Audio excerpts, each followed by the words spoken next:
नमस्कार दोस्तों, उत्कर्ष ऐप में आप सबका हार्दिक स्वागत, अभिनंदन।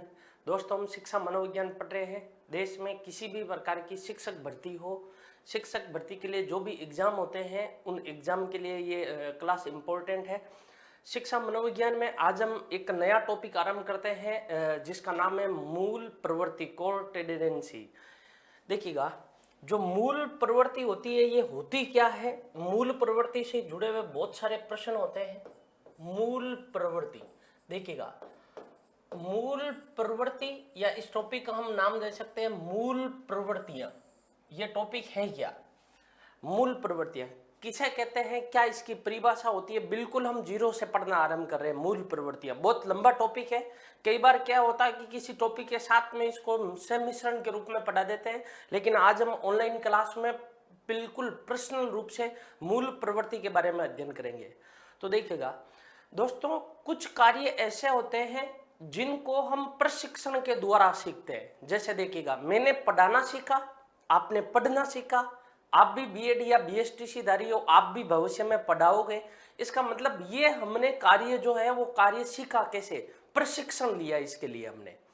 कोई भी विद्यार्थी किताब पढ़ता है, बुक्स पढ़ता है, लिखता है, मान लो कोई भी कार्य कर रहा हो, ऐसे कार्य जिनको हम प्रशिक्षण के द्वारा या किसी कौशल को प्राप्त करके हमने जो जिस कार्य को सीखा है, एक तो वो कार्य होता है। एक कार्य वो होता है जिस कार्य को हमें किसी ने सिखाया नहीं है, वो जन्म से ही स्वतः ही हमारे अंदर सम्मिलित था और उस कार्य को हम करते हुए आ रहे हैं।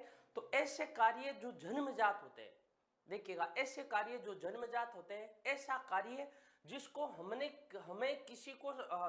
हमें किसी ने सिखाया नहीं है, वो स्वतः ही हम हमारी अंतर शक्ति से, हमारी जन्मजात शक्ति से उस कार्य को हम करते हुए आ रहे हैं। तो ऐसे कार्यों को क्या कहा जाता है? मूल प्रवृत्ति कहा जाता है।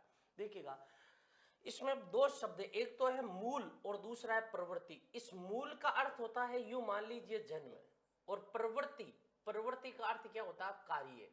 ऐसे कार्य जो जन्मजात हो, कार्य, या इसको हम कह सकते हैं क्रिया। इसको हम क्या कह सकते हैं? क्रिया।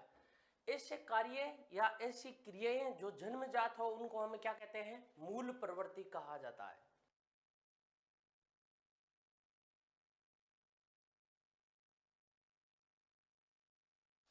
देखिएगा, ऐसे क्रियाएं या ऐसे कार्य जो जन्मजात हो, उनको क्या कहा जाता है? मूल प्रवृत्ति कहा जाता है। मैं आपके सामने बहुत सारे उदाहरण रखता हूं, आप नोट करिएगा। जैसे प्याज काटते समय आंखों में आंसू आना, मूल प्रवृत्ति है, क्योंकि ये एक ऐसा कार्य है जो जन्मजात है।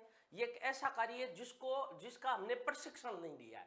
आपने इसका प्रशिक्षण थोड़ा लिया, आंसू कैसे आते हैं, ये जन्मजात है, तो ये मूल प्रवृत्ति है। ऐसी क्रियाएं जो जन्मजात हो, ऐसी क्रियाएं जिसको हमने कभी सीखा नहीं है, उनको हम क्या कहते हैं? मूल प्रवृत्ति कहते हैं। बिल्कुल, हम मनोविज्ञान की उत्पत्ति से भी आरंभ करेंगे। बिल्कुल नया टॉपिक है, बिल्कुल जीरो से मैं आपको पढ़ाना आरंभ कर रहा हूं। ऐसे कार्य जो जन्मजात हो, ऐसी क्रियाएं जो जन्मजात हो, उनको क्या कहा जाता है? मूल प्रवृत्ति कहा जाता है। लेकिन मूल प्रवृत्ति पढ़ने से पहले हम तीन बातों के बारे में अध्ययन करते हैं। सबसे पहले आपने नाम सुना होगा भावना, फीलिंग्स। नंबर दो हम पढ़ रहे हैं संवेग, इमोशन। और नंबर तीन मूल प्रवृत्ति। मूल प्रवृत्ति, ये तीन देखिएगा। इन तीनों के बारे में जो कॉमन है, वो कॉमन ये है कि ये तीनों जन्मजात होती है। इनका हम अर्जन नहीं करते हैं, ये वातावरण से प्राप्त नहीं होते हैं हमें, ये जन्मजात होते हैं। ये तीनों जन्मजात है। भावना जन्मजात होती है, संवेग जन्मजात होते हैं और मूल प्रवृत्ति जन्मजात होती है। इन तीनों का आपस में कनेक्शन है, हम यूं कह सकते हैं इन तीनों का आपस में सह संबंध है। एक से कार्य दूसरे के रूप में टिका हुआ है, दूसरे से जुड़ा हुआ है, एक दूसरे से निर्भर है। देखिएगा, जो भावना होती है वो भावना होती क्या है? विचारों का आंतरिक रूप भावना कहलाता है। विचारों का आंतरिक रूप, विचारों का जो आंतरिक रूप होता है, वो आंतरिक रूप क्या कहलाता है? भावना कहलाता है। जैसे हम एक ऐसा विचार, जैसे मान लीजिए अभी आपके मन में क्या चल रहा है, और वो विचार किसी दूसरे को नहीं पता, केवल आप ही को पता है, तो उसको हम क्या कहते हैं? भावना कहते हैं। कई बार ऐसे हमने पढ़ते हुए देखा होगा कि आप मेरी भावना को नहीं समझ रहे, मेरी भावना को समझो। यानी एक ऐसा विचार जिसका कभी बाह्य प्रकाशन नहीं हुआ हो, एक ऐसा विचार जो केवल और केवल आपके मस्तिष्क तक ही सीमित है, तो ऐसे विचारों को हम क्या कहते हैं? भावनाएं कहते हैं। बहुत सारे डाउट होंगे, क्या हमारे दिन भर में हमारे मस्तिष्क में कितने विचार आते हैं जिनका कभी बाह्य प्रकाशन नहीं होता, यानी हम वो विचार किसी और के सामने प्रस्तुत नहीं करते हैं, वो विचार किसी और को पता नहीं चलता है, उस विचार को हम किसी दूसरे के समक्ष प्रस्तुत भी नहीं करते हैं, तो वो सभी विचार क्या कहलाते हैं? भावनाएं कहलाती है। इसका मतलब ये हुआ, हमारे दिन भर में हमारे पास में हजारों भावनाएं उत्पन्न होती है हमारे मस्तिष्क में, लेकिन याद रखिएगा, हमारे आंतरिक रूप में हमारे मस्तिष्क में उपस्थित होने वाला विचार जो किसी और को नहीं पता, केवल हमें ही पता है, उसको हम क्या कहते हैं? भावना कहते हैं। देखिएगा, जैसे मैं मन ही मन क्या सोच रहा हूं, वो क्या है? देखिएगा, बहुत बढ़िया प्रश्न है। हम कहते हैं सामान्यतः मन ही मन क्या सोचता है, तो वो क्या है? भावना है। किसी को देखने के बाद में हमारे मस्तिष्क में विचार क्या उत्पन्न होता है, और वो विचार जो केवल हम तक ही सीमित रहता है, तो उसको हम क्या कहते हैं? भावना कहते हैं। जब ये भावना बाहर निकल जाती है, यानी आपके मस्तिष्क का वो विचार बाहर निकल जाता है, विचारों का जब बाह्य प्रकाशन हो जाता है, तब वो क्या कहलाता है? संवेग कहलाता है। देखिएगा, संवेग के बारे में ये पढ़े, दो शब्द है संवेग में, एक तो है सम और दूसरा है वेग। सम का अर्थ होता शरीर और वेग का अर्थ होता गति। सम का अर्थ शरीर, वेग का अर्थ होता गति। आपके शरीर को गति देने वाले कारक, जो भी कारक जो आपके शरीर को गति दे, आपके व्यवहार में उत्तेजना उत्पन्न करे, तो उसको हम क्या कहते हैं? संवेग कहते हैं। तो इसकी परिभाषा तो हम ये लिख सकते हैं, शरीर को गति देने वाला कारक। शरीर को गति देने वाला कारक, शरीर को गति देने वाला कारक क्या कहलाता? संवेग कहलाता। अब देखिएगा, किस प्रकार से गति देता है। मान लीजिए आपके अंदर, आप चुपचाप एक जगह बैठे हो, पीछे से कोई खड़ा होता है, आपके एक थप्पड़ लगाता है, तब आपका व्यवहार क्या होगा? आप क्या करोगे? तुरंत खड़े होंगे और वापस पीछे के वाले के वापस थप्पड़ मारोगे। आप इतनी देर चुपचाप बैठे थे, पीछे से थप्पड़ मारी गई, इसलिए आप अचानक उठ गए। आप अचानक उठे, यानी आपके शरीर को क्या मिली? आपके शरीर को गति मिली। जो गति मिलती है, जैसे क्रोध, भय, ये जितने भी होते हैं, जैसे भय, आप चुपचाप जा रहे हो, सामने से अचानक मान लो शेर आ गया, आप तुरंत वापस दौड़ करोगे, आपके शरीर को गति मिली। और जो कारक गति दे, जैसे क्रोध गति देता है, प्रेम गति देता है, वात्सल्य गति देता है, पलायन गति देता है, ये सारे के सारे है क्या? इसका मतलब संवेग है। या इसका हम यूं लिख सकते हैं, विचारों का बाह्य प्रकाशन संवेग कहलाता है।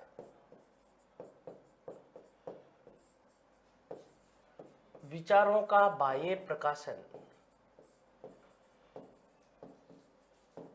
विचारों का जो बाह्य प्रकाशन होता है, ये बाह्य प्रकाशन क्या कहलाता है? संवेग कहलाता है। अब हम आते हैं मूल प्रवृत्ति। मूल प्रवृत्ति क्या है? इन विचारों से यदि कोई कार्य हो जाए, आपके मस्तिष्क में मान लीजिए कोई एक विचार आया, तब तो है भावना। वो विचार बाहर निकला तो हो गया संवेग। उस विचार से कोई कार्य हो गया, कोई क्रिया हो गई, तो हम उसे क्या कहते हैं? मूल प्रवृत्ति कहते हैं। तो मूल प्रवृत्ति की हम परिभाषा लिखनी चाहें तो लिख सकते हैं, मूल प्रवृत्ति क्या है? तो मूल प्रवृत्ति के बारे में लिख सकते हैं, विचारों का क्रियात्मक रूप। विचारों का क्रियात्मक रूप, विचारों का क्रियात्मक जो रूप होता है, उसको हम क्या कहते हैं? मूल प्रवृत्ति कहते हैं। जन्मजात कार्य, या हम यूं भी कह सकते हैं जन्मजात क्रियाएं, जो भी जन्मजात क्रियाएं होती है, उनको हम क्या कहते हैं? मूल प्रवृत्ति कहते हैं। जैसे देखिएगा, बंदर आपके हाथ से रोटी छीनने लगता है, ये मूल प्रवृत्ति है, उसने कहीं से सीखा नहीं है, ये जन्मजात है। प्याज काटते समय आंखों में आंसू आना, मूल प्रवृत्ति है। छोटा बच्चा गर्म पानी में हाथ डालता है या गर्म दूध में हाथ डालता है, हाथ को तुरंत वापस खींच लेता है, ये मूल प्रवृत्ति है। तो वे कार्य जिनको हम जन्मजात से करते हुए आ रहे हैं, वो क्या कहलाती है? मूल प्रवृत्ति कहलाती है। जैसे देखिएगा, भूख लगने पर हम खाना भोजन लेते हैं, ये मूल प्रवृत्ति है। प्यास लगने पर पानी पीते हैं, ये मूल प्रवृत्ति है। इनको हमें किसी ने सिखाया नहीं है, ये जन्मजात है। प्यास लगना, भूख लगना, ये सारी की सारी इनको हम क्या कहते हैं? मूल प्रवृत्ति कहते हैं। तो कॉन्सेप्ट क्लियर है? वह कार्य, बहुत सारे ऐसे कार्य हैं जिसको हमें किसी ने सिखाया नहीं है, तो वो सभी कार्य क्या कहलाते हैं? मूल प्रवृत्ति कहलाती है। तो देखिएगा, इन तीनों के बारे में आप अभी ये याद रखिएगा, ये तीनों भावना, संवेग और मूल प्रवृत्ति, ये जो तीनों होते हैं, ये तीनों क्या होते हैं? जन्मजात होते हैं। भावना, संवेग और मूल प्रवृत्ति तीनों क्या होती है? जन्मजात होती है। अब देखिएगा, जो मूल प्रवृत्ति है, इस मूल प्रवृत्ति की परिभाषाएं हैं महत्वपूर्ण। महत्वपूर्ण परिभाषाएं कौन कौन सी है? तो देखिएगा, एक तो परिभाषा दी है जेबी वॉटसन के द्वारा।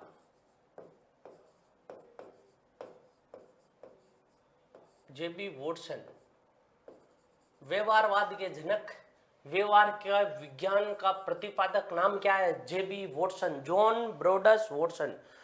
इन्होंने कहा कि मूल प्रवृत्ति उन बाह्य प्रतिक्रियाओं का सम्मिश्रण है। मूल प्रवृत्ति या मूल प्रवृत्तियां, बहुत सारी हमारे अंदर मूल प्रवृत्तियां होती है। मूल प्रवृत्तियां उन बाह्य,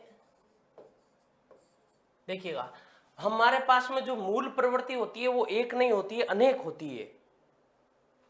उन बाह्य प्रतिक्रियाओं का, रिफ्लेक्स प्रतिक्रिया, क्रिया के प्रति की गई क्रिया को प्रतिक्रिया कहा जाता है। प्रतिक्रियाओं का सम्मिश्रण है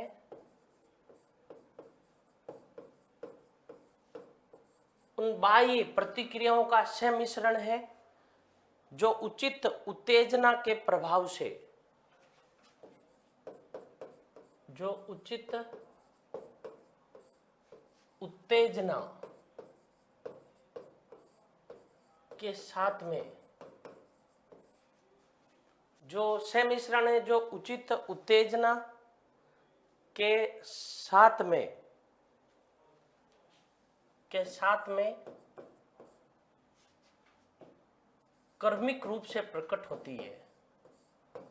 क्रमिक रूप से प्रकट होती है।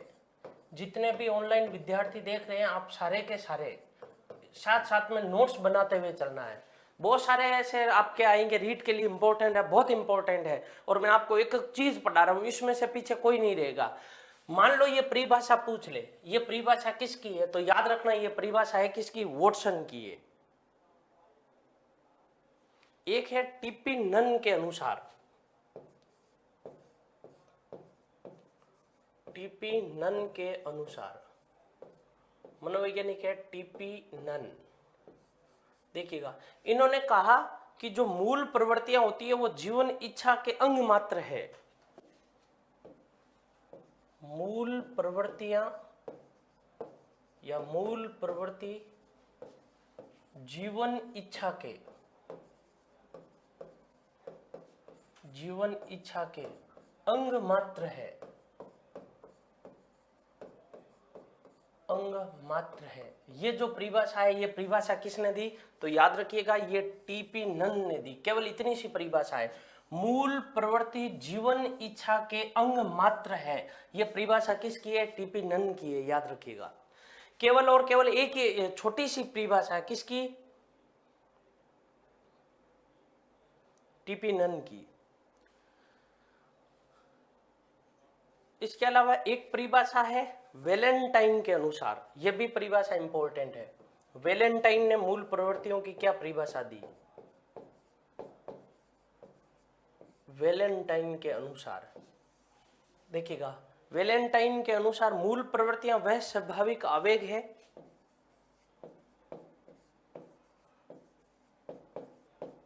मूल प्रवृत्तियां वह स्वाभाविक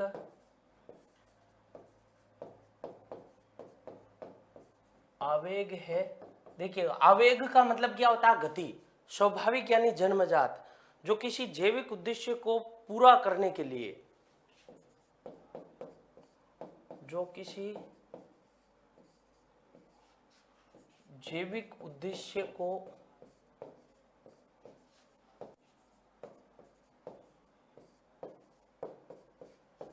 पूरा करने के लिए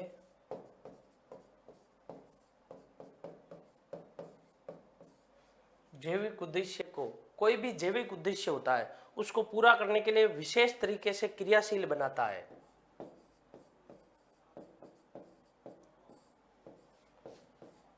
विशेष तरीके से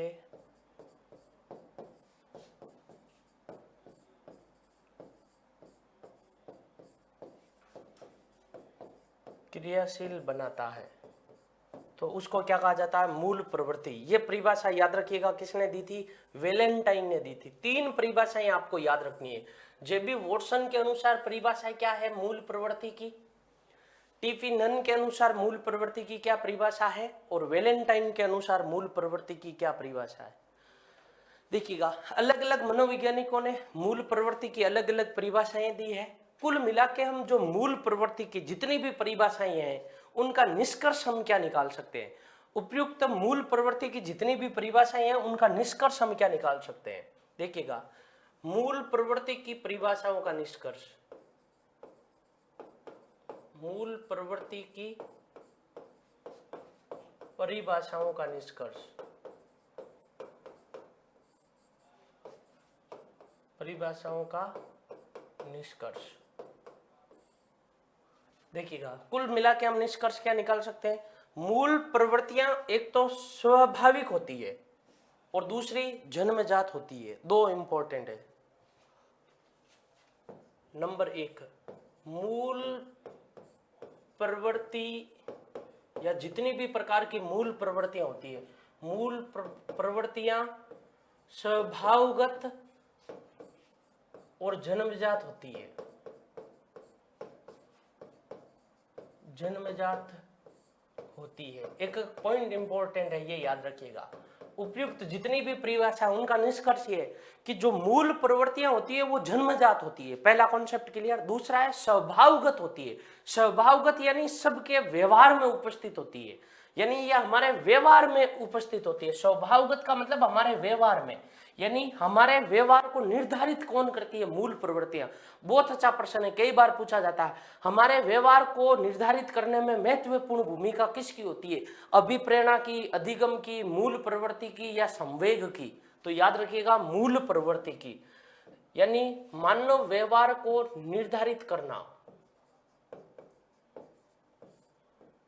हमारा व्यवहार, व्यवहार का अर्थ होता है जो भी हम कार्य करते हैं, जो बाह्य रूप में दिखाई देता, हमारे द्वारा किया जाने वाली, हमारे द्वारा की जाने वाली क्रियाएं, हमारे द्वारा किए जाने वाले सभी कार्य, वो क्या कहलाते हैं? व्यवहार। तो हम जो भी क्रिया करते हैं, मानव व्यवहार को निर्धारण करना, मानव व्यवहार को निर्धारण करना या निर्धारित करना मूल प्रवृत्ति का कार्य है। मूल प्रवृत्तियों के मुख्य रूप से 3 अंग होते हैं, यह भी याद रखिएगा। मूल प्रवृत्ति के 3 अंग होते हैं। कितने अंग होते हैं? मूल प्रवृत्ति के जो अंग होते हैं वो अंग कितने होते हैं? 3 प्रमुख रूप से अंग होते हैं। एक तो प्रत्यक्षीकरण, नंबर 1 प्रत्यक्षीकरण, प्रत्यक्षीकरण, या इसे हम क्या कह सकते हैं? ज्ञानात्मक। ये प्रमुख रूप से 3 अंग होते हैं मूल प्रवृत्ति के। प्रत्यक्षीकरण। दूसरा होता है अनुभव या संवेगात्मक,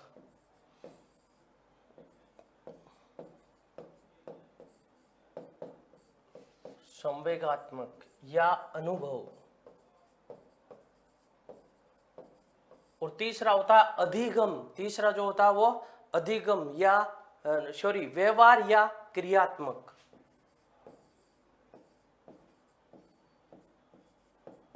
व्यवहार या क्रियात्मक। अनुभव, भावनात्मक, संवेगात्मक, इसी को हम भावात्मक भी बोल सकते हैं। देखिएगा, क्रियात्मक, ज्ञानात्मक और भावात्मक, ये हम यूं कह सकते हैं प्रत्यक्षीकरण, संवेगात्मक और व्यवहार। ये मुख्य रूप से 3 अंग होते हैं किसके? मूल प्रवृत्ति के। देखिएगा, 2 और महत्वपूर्ण इसकी विशेषता निकल कर आती है परिभाषाओं में से, और वो 2 परिभाषाओं में से निष्कर्ष ये निकल कर आता है कि जो मूल प्रवृत्ति होती है, मूल प्रवृत्ति का संबंध संवेगों से होता है। मूल प्रवृत्ति का संबंध मूल प्रवृत्ति का संबंध संवेग से होता है। मूल प्रवृत्ति का जो संबंध होता है वो संबंध किससे होता है? संवेग से होता है, ये याद रखिएगा। दूसरा, मूल प्रवृत्ति से अनैतिक क्रियाएं होती है। मूल प्रवृत्ति से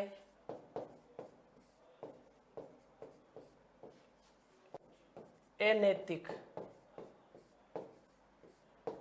क्रियाएं होती है।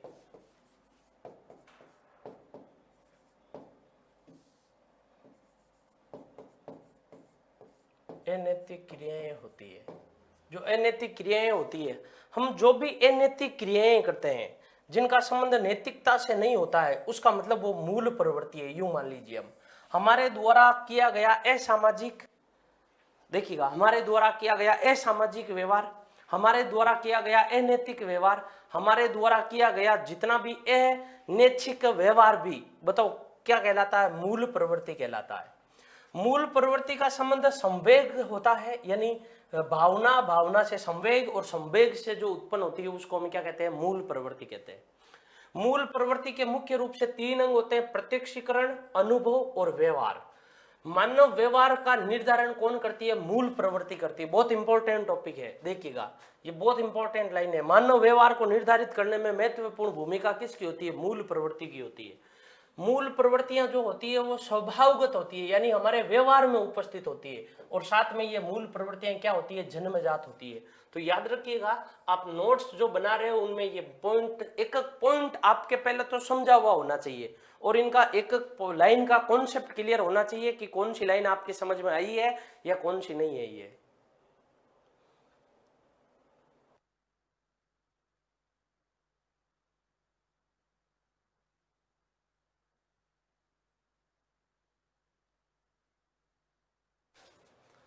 तो देखिएगा, वापस पढ़ते हैं। मूल प्रवृत्तियां स्वभावगत होती है, यानी हमारा जो स्वभाव होता है, हमारा जो नेचर होता है, वो नेचर वाइज होती है, व्यवहार में उपस्थित होती है।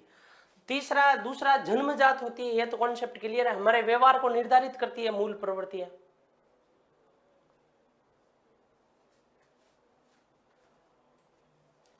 तीसरा, मूल प्रवृत्ति के कुल कितने अंग होते हैं ये भी याद रखिएगा। मूल प्रवृत्ति के जो अंग होते हैं वो प्रमुख रूप से 3 अंग होती है। मूल प्रवृत्तियों का संबंध संवेग से होता है, यानी ये लाइन बहुत इंपॉर्टेंट है। और जब हम संवेग पढ़ेंगे तब हम ये पढ़ेंगे कि संवेग का संबंध मूल प्रवृत्ति से होता है, और मूल प्रवृत्ति का संबंध किससे होता है? संवेग से होता है। मूल प्रवृत्ति से अनैतिक क्रियाएं भी होती है, अनैतिक क्रियाएं भी होती है। अब देखिएगा, हम अब आगे पढ़ते हैं, मूल प्रवृत्ति की विशेषताएं क्या क्या है? प्रमुख विशेषताएं, मूल प्रवृत्ति की प्रमुख विशेषताएं क्या क्या है? विशेषताएं किसकी? मूल प्रवृत्ति की प्रमुख विशेषताएं। मूल प्रवृत्ति की जो प्रमुख विशेषताएं हैं, पहला हम विशेषता ये लिख सकते हैं कि जो मूल प्रवृत्ति होती है वो जन्मजात होती है। मूल प्रवृत्ति जन्मजात होती है। देखिएगा, मूल प्रवृत्तियों का परिमार्जन नहीं कर सकते, अर्जित नहीं कर, परिमार्जन किया जा सकता है, अर्जित नहीं कर सकते, जन्मजात होती है। मूल प्रवृत्तियां कैसी होती है? जन्मजात होती है। दूसरा, हम यूं लिख सकते हैं, मूल प्रवृत्तियां या मूल प्रवृत्ति सभी जीवों में पाई जाती है। मूल प्रवृत्तियां ऐसा कोई जीव नहीं है जिसमें होती नहीं है, यानी पशु में भी मूल प्रवृत्ति होती है, मानव में भी होती है, पक्षी में भी होती है, लेकिन इनमें अंतर होता है। और मानव की मूल प्रवृत्तियां इन सब से हटकर होती है, कुछ कम होती है, जिसका कारण ये नहीं है कि मानव में कम होती है पशुओं में ज्यादा होती है, ऐसा नहीं है। मानव सबसे ज्यादा बुद्धि वाला होने के कारण उनमें कुछ परिमार्जन कर लेता है, ये याद रखिएगा।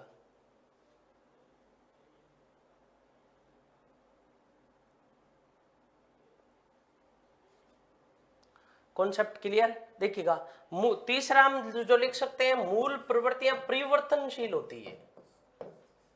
मूल प्रवृत्ति परिवर्तनशील होती है।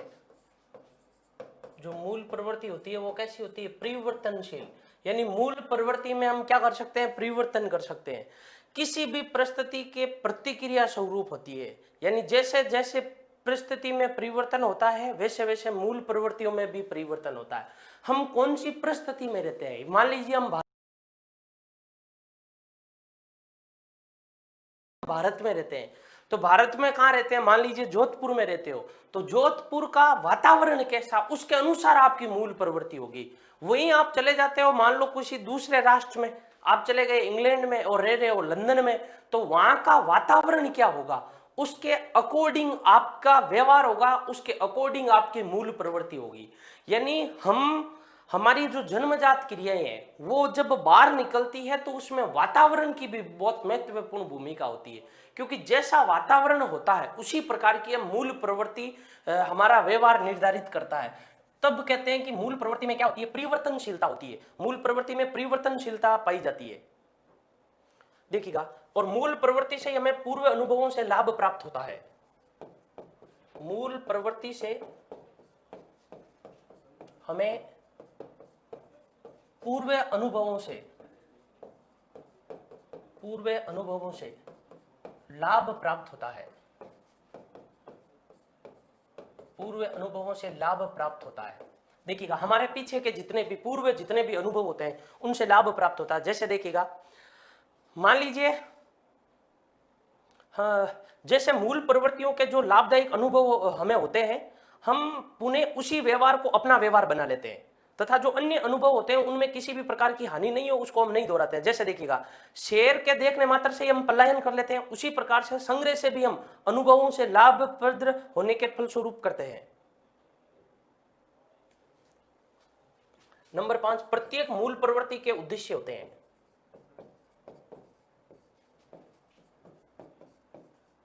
प्रत्येक मूल प्रवृत्ति के निश्चित उद्देश्य होते हैं। हमारे अंदर जो भी मूल प्रवृत्ति होगी, उत्पन्न होगी, उसका कोई ना कोई निश्चित क्या होगा? उद्देश्य होगा। बिना उद्देश्य के मूल प्रवृत्ति हमारे शरीर में सक्रिय नहीं होती।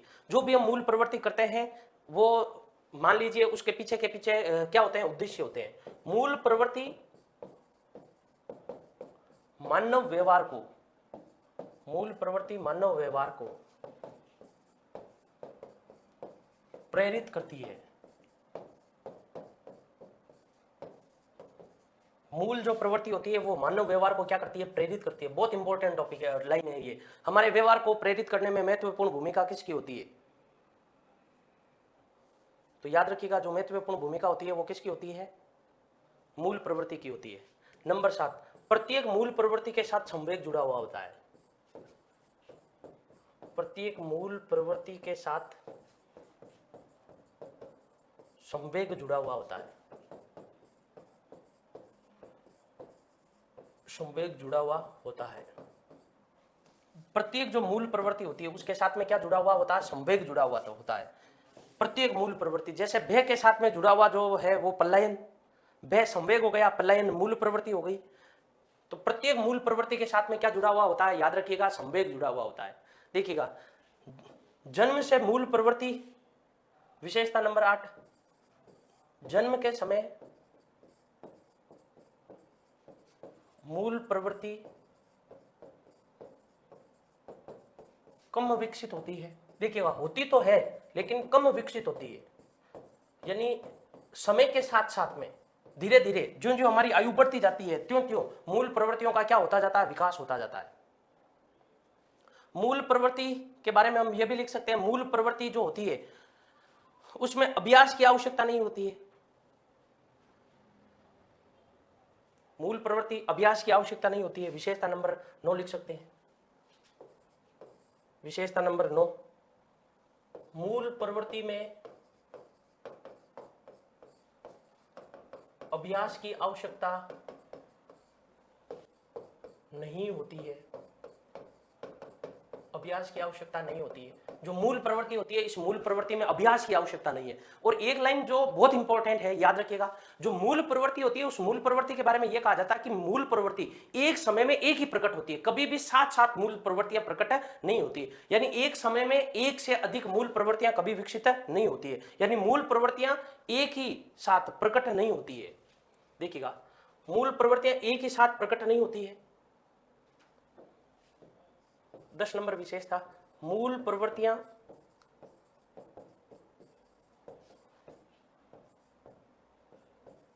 एक साथ प्रकट नहीं होती है।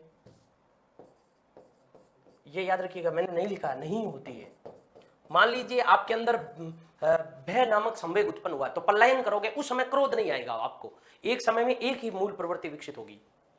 तो ये मूल प्रवृत्ति की प्रमुख विशेषताएं है, आप नोट करके याद रखिएगा। मूल प्रवृत्ति की प्रमुख विशेषताएं कौन कौन सी है, ऐसा प्रश्न एग्जाम में पूछा जाता है।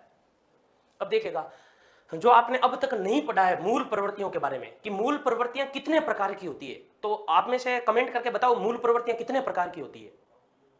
बहुत सारे विद्यार्थी ये बताएंगे मूल प्रवृत्तियां 14 प्रकार की होती है। जितने जने भी क्लास देख रहे हो, एक बार आप कमेंट करके जरूर बताइए कि मूल प्रवृत्तियां कितने प्रकार की होती है।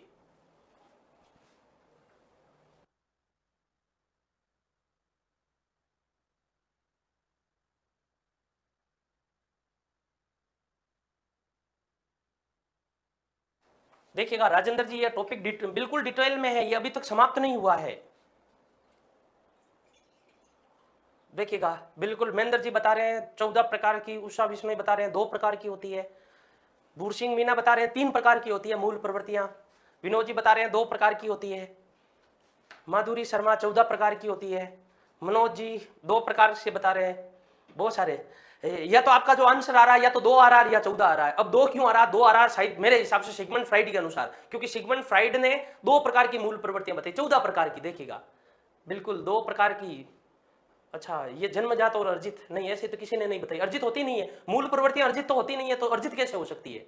अधिकांश जो आ रहा है 14 प्रकार की आ रहा, बिल्कुल गलत है। आपके दोनों प्रश्न दोनों गलत है, 2 भी नहीं है 14 भी नहीं है। अब देखिएगा, एक बार आप ध्यान से सुनिएगा, मूल प्रवृत्तियां हमारे व्यवहार में असंख्य होती है, यानी हमारे व्यवहार में जो मूल प्रवृत्तियां होती है वो असंख्य होती है, 14 प्रकार की नहीं होती है। अब देखिएगा, अब ध्यान लगाकर सुनिएगा, सिगमंड फ्राइड ने मूल प्रवृत्तियों के 2 प्रकार बताए हैं, जेम्स ड्रेवर ने मूल प्रवृत्तियों के 2 प्रकार बताए हैं, विलियम मैकडूगल ने मूल प्रवृत्तियों के 14 प्रकार बताए हैं। इसी प्रकार से हम आगे आएंगे, जेबी वॉटसन ने मूल प्रवृत्तियों के अलग प्रकार बताए हैं, सबने अलग अलग प्रकार बताए हैं। तो मूल प्रवृत्तियां याद रखिएगा, जो भावना होती है, जो संवेग होते हैं और जो मूल प्रवृत्तियां होती है, तीनों के बारे में याद रखिएगा। अभी मैं आपसे ये पूछ लेता हूं, बताओ संवेग कितने प्रकार के होते हैं, तो भी आपका आंसर 14 आएगा, क्योंकि विलियम मैकडूगल ने 14 प्रकार के संवेग और उनके साथ में जुड़ी हुई एक प्रकार की मूल प्रवृत्ति बताई है, तो आपका आंसर 14 आएगा। ये गलत है। विलियम मैकडूगल ने अपने अकॉर्डिंग 14 मूल प्रवृत्तियां और 14 संवेग बताए। अब उसने जितने बताए उतने हो ये जरूरी नहीं है, तो याद रखिएगा। बहुत सारे ऐसे भी विद्यार्थी जो हिंदी साहित्य देख रहे हैं, जो हिंदी साहित्य में रुचि लेते हैं, पढ़ते भी है, पढ़ा भी है, तो हिंदी साहित्य में मूल प्रवृत्तियां 32 प्रकार की होती है, हमने ऐसा भी पढ़ा होगा। संस्कृत में 28 होती है, विलियम मैकडूगल कहता 14 होती है। कुल मिलाकर हम जो कहना चाहते हैं वो ये कह सकते हैं कि भावना, संवेग और मूल प्रवृत्ति हमारे व्यवहार में असंख्य होती है, इनकी कोई गणना नहीं की जा सकती है। प्रत्येक मनोवैज्ञानिक ने मूल प्रवृत्तियों के अलग अलग प्रकार बताए हैं। अब कौन कौन से प्रकार किसने कितने बताए और कौन से बताए हैं, उसके बारे में हम अध्ययन करेंगे।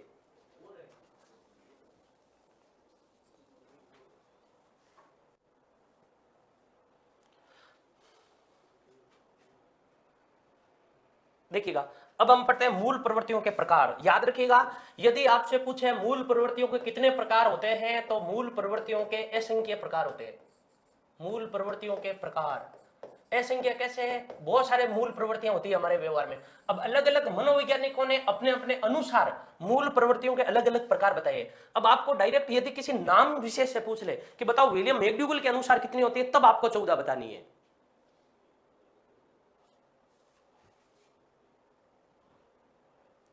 अगली बात समझ में। अब देखिएगा, सबसे पहले हम ये पढ़ते हैं मूल प्रवृत्तियां किसके अनुसार कितनी है, तो याद रखिएगा जेम्स ड्रेवर के अनुसार।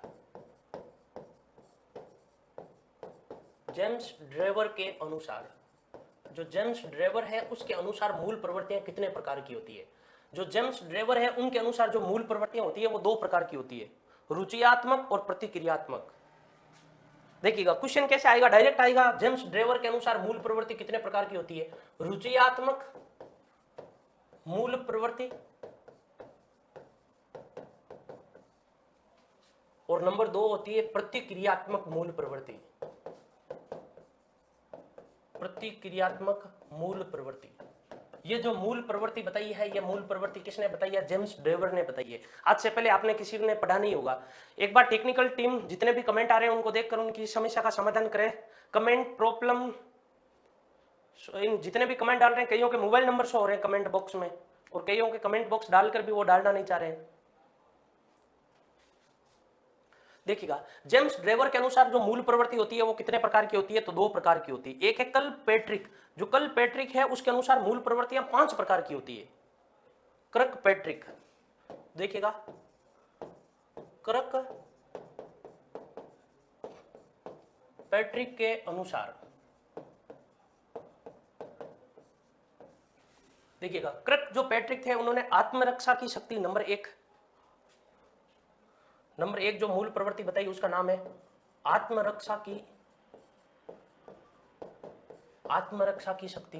यानी कुछ मूल प्रवृत्तियां ऐसी होती है जो हम हमारी रक्षा के लिए इनका प्रयोग करते हैं, जैसे पलायन हम हमारी रक्षा के लिए करते हैं, जैसे युत्सा, भोजन अन्वेषण, संग्रह प्रवृत्ति, ये हमारी रक्षा के लिए करते हैं। नंबर 2 उन्होंने जो बताई है वो बताई है संतान उत्पत्ति की शक्ति। संतान उत्पत्ति की शक्ति, देखिएगा जैसे काम प्रवृत्ति, वात्सल्य, ये जो मूल प्रवृत्तियां होती है वो संतान उत्पत्ति की शक्ति है, यानी संतान उत्पत्ति के लिए जागृत होती है। नंबर 3 सामूहिक जीवन व्यतीत करने की शक्ति, ये सामूहिकता का परिणाम है। सामूहिक जीवन व्यतीत करने की शक्ति, सामूहिक जीवन व्यतीत करने की शक्ति। नंबर 3 किसके अनुसार? कर्क पैट्रिक के अनुसार। नंबर 4 परिस्थिति को अनुकूल करने की शक्ति, किसी भी परिस्थिति को हम हमारे अनुकूल करना चाहते हैं, परिस्थिति को अनुकूल करने की शक्ति। किसी भी परिस्थिति को अपने अनुकूल करने के लिए जो मूल प्रवृत्तियां विकसित होती है, जैसे निवृत्ति, देय, रचना प्रवृत्ति, हास्य, ये जो मूल प्रवृत्तियां होती है वो परिस्थिति को अनुकूल करने की शक्ति होती है। आदर्श पालन की शक्ति,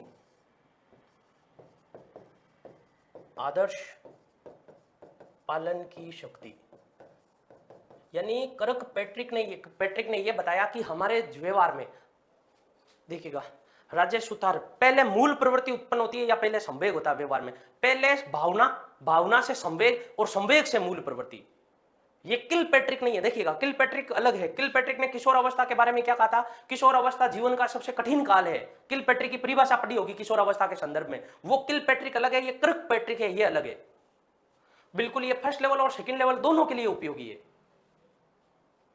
किल पैट्रिक और कर्क पैट्रिक दोनों अलग अलग है, देखिएगा बिल्कुल। एक बार टेक्निकल टीम देखे, जैसे ममता का कमेंट आ रहा है, मोबाइल नंबर शो हो रहे हैं, नाम नहीं आ रहा है इनका, कमेंट जब ये करते हैं तब।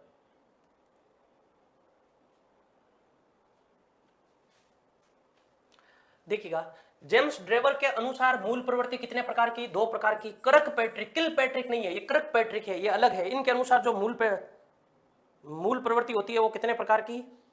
याद रखिएगा 5 प्रकार की। अब देखिएगा आगे पढ़ते हैं। मूल प्रवृत्तियों के और भी बहुत सारे प्रकार हैं, जैसे देखिएगा मूल प्रवृत्तियों के जो और प्रकार बताए हैं वो बताए हैं। एक तो एडवर्ड ली थोंडाइक के अनुसार,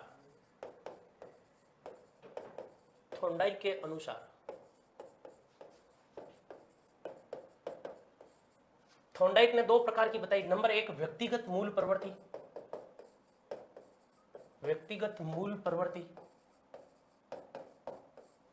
और जो नंबर 2 बताया वो बताया सामूहिक मूल प्रवृत्ति।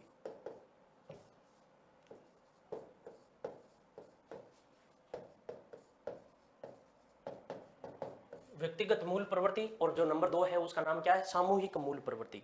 किसने बताया था? थोंडाइक ने बताया। एक देखिएगा मूल प्रवृत्ति का प्रकार है वुडवर्थ के अनुसार, वुडवर्थ के अनुसार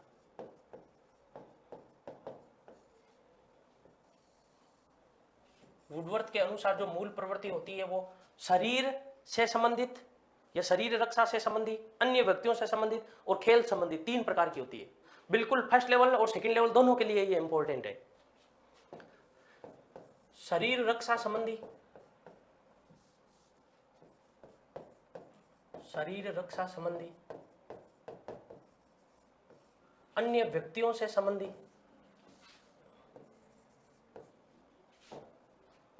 नंबर 2 अन्य व्यक्तियों से संबंधी, और जो नंबर 3 है वो खेल से संबंधित, जैसे हास्य, आमोद, ये होती है खेल से संबंधित, खेल से संबंधित। ये 3 प्रकार की जो मूल प्रवृत्तियां बताई है, आप साथ साथ में नोट बनाकर भी चलना।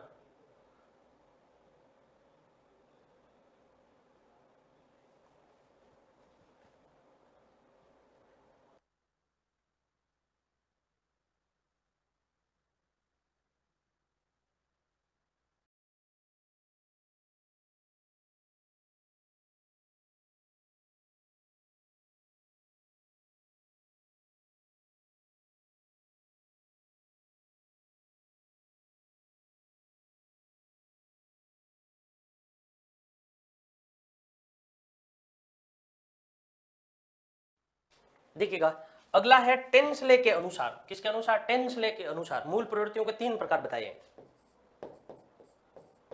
टेंसले के अनुसार अभी तक आप केवल विलियम मैकडूगल के अनुसार ही पढ़ते आए हो मूल प्रवृत्तियां, इनके अनुसार भी मूल प्रवृत्तियों के प्रकार होते हैं। व्यक्ति संबंधी मूल प्रवृत्तियां 3 प्रकार की बताई है। व्यक्ति संबंधी मूल प्रवृत्ति, संतान कामना संबंधी,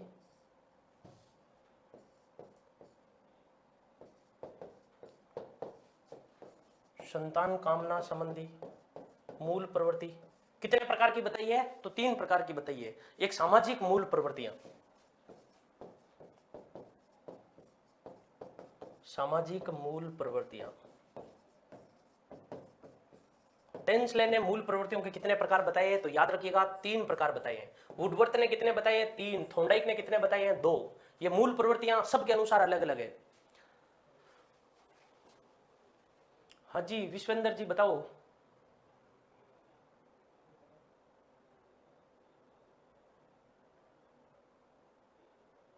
हमारी टेक्निकल टीम इस कार्य में लगी हुई है। आपकी ये जो समस्या है इसका जल्द समाधान किया जा रहा है।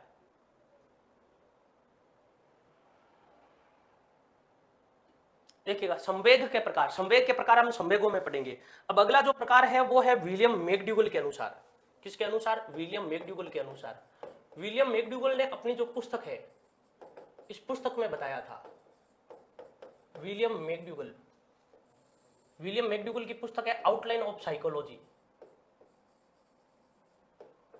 आउटलाइन ऑफ साइकोलॉजी यानी मनोविज्ञान की एक अवधारणा। इस पुस्तक में इन्होंने 14 संवेग बताए हैं। 14 क्या बताई है? मूल प्रवृत्तियां बताई है।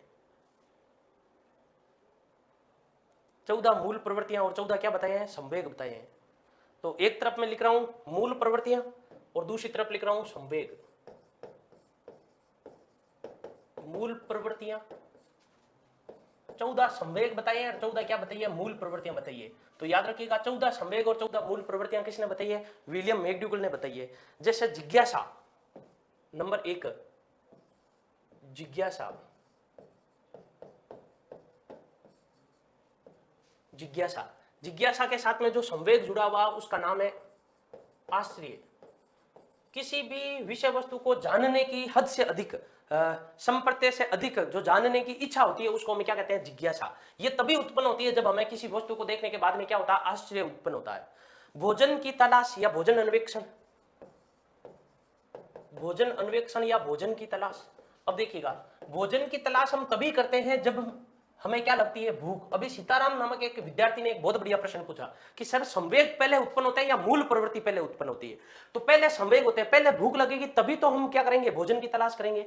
देखिएगा, मूल प्रवृत्ति और संवेग में क्या अंतर है? मूल प्रवृत्ति और संवेग में यह अंतर है, संवेग वह कारक होते हैं जो हमारे शरीर को गति देते हैं और उस गति से जो हम क्रिया करते हैं उसको हम मूल प्रवृत्ति कहते हैं। ये इन दोनों में अंतर होता है। देखिएगा पलायन, नंबर 3 पलायन।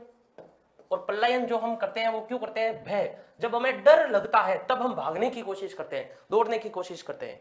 देखिएगा संग्रहण की प्रवृत्ति, किसी संग्रहण यानी हम किसी भी वस्तु का संग्रहण क्यों करते हैं? अधिकार भावना जब हमारे अंदर जागृत होती है, अधिकार भावना जब हमें ऐसा लगता है कि यह मेरा है, तब हम उसको अपने पास रखते हैं, संग्रहण, अधिकार भावना के कारण। जो नंबर जो 5 है उसका नाम है युत्सा, क्रोध उत्पन्न होता है। युत्सा का अर्थ होता है युद्ध करने की इच्छा, क्रोध होने पर। जब संवेग क्रोध विकसित होता है तब मूल प्रवृत्ति जो विकसित होती है उसका नाम है युत्सा। निवृत्ति का अर्थ होता है पीछा छुड़ाना, निवृत्ति। और निवृत्ति हम किसी से पीछा इसलिए छुड़ाते हैं क्योंकि किसी से घृणा हो जाती है, हमें घृणा होने पर हम पीछा छुड़ाना चाहते हैं। तो विलियम मैकडूगल के अनुसार कुल कितनी मूल प्रवृत्तियां, कितने संवेग? तो 14 मूल प्रवृत्तियां और 14 क्या बताए? संवेग बताए। देखिएगा नंबर 6 रचना भाव, रचनात्मकता, या इसको हम कह सकते हैं सृजनात्मकता। इसके साथ में जो संवेग जुड़ा हुआ वो कीर्ति भाव, यानी हमें कुछ करने का, जब हमारे अंदर कुछ नया करने का कोई भी मान लो संवेग उत्पन्न होता है तब हमारे अंदर रचनात्मकता आती है। आत्मगौरव,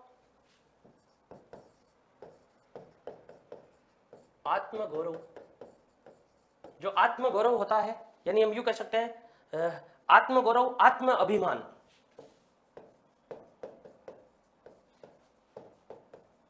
जब हमें आत्म अभिमान होता है तब हमारे अंदर जो मूल प्रवृत्ति विकसित होती है उसका नाम क्या? आत्मगौरव। दैन्य का अर्थ होता है दया करना। हम दया तब करते हैं दैन्य। आत्महीनता, जो बिल्कुल हारा हुआ हो उसके प्रति हम क्या करते हैं? दैन्य यानी दया करते हैं।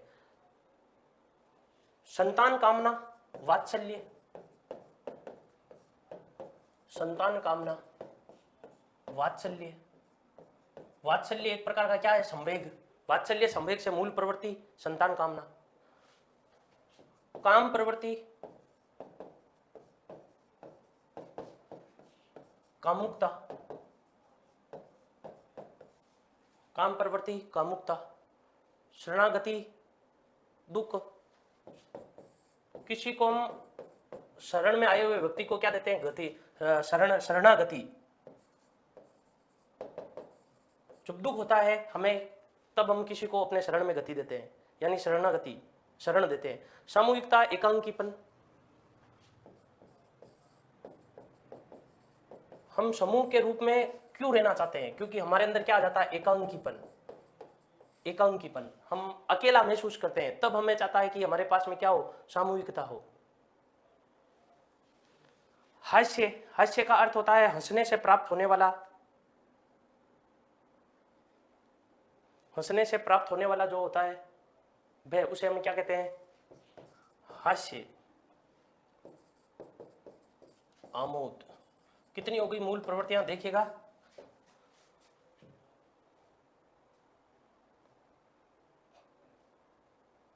देखिएगा 6 तो इधर हो गई। जिज्ञासा, आश्चर्य, भोजन की तलाश, भूख, पलायन, भय, संग्रहण, अधिकार भावना, युत्सा, क्रोध, निवृत्ति, घृणा। और ये नंबर 6 नहीं, ये नंबर 7 है। ये 14 मूल प्रवृत्तियां।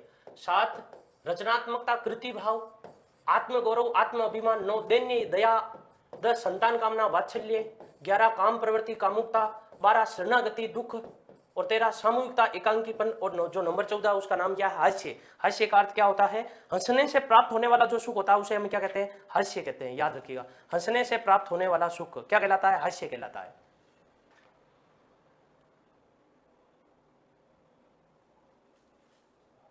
तो देखिएगा दोस्तों, जो मूल प्रवृत्ति का जो टॉपिक था वो टॉपिक हमारा समाप्त हुआ। कल हम नई क्लास के साथ में देखिएगा, नए टॉपिक की शुरुआत करेंगे। आप भी अपने दोस्तों के साथ में इस क्लास को अधिक से अधिक शेयर कीजिएगा, उत्कर्ष ऐप को अधिक से अधिक शेयर कीजिएगा और उत्कर्ष के प्रति आप अपना प्रेम बनाकर रखिएगा। नमस्कार।